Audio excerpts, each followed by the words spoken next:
allez-vous? Ça va. Ça va, ça s'est bien passé? Ça va. Marie-Paul vient ici pour la seconde fois. Une mauvaise fracture au poignet aujourd'hui. Cette patiente refait une radio pour voir si la situation évolue favorablement.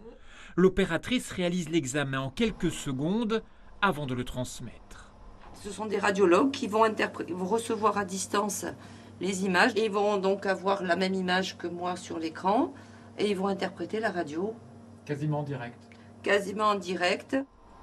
Marie-Paul n'aura pas eu besoin de se déplacer, un gain de temps notoire.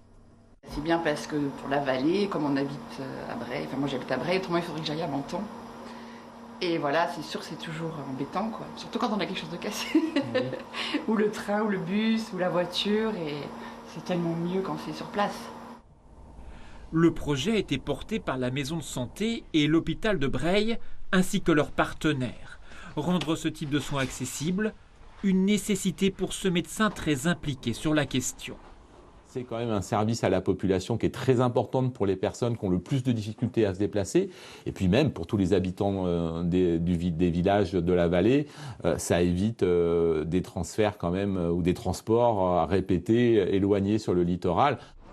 Un service de radiologie qui trouve un écho très favorable auprès de la population en ce jour de marché à Breil. Le problème pour nous, c'est d'aller en ville. Voilà. C'est compliqué. Certains qui n'ont pas de voiture, comment il faut? C'est un grand soulagement. Au contraire. Non, c'est une bonne chose.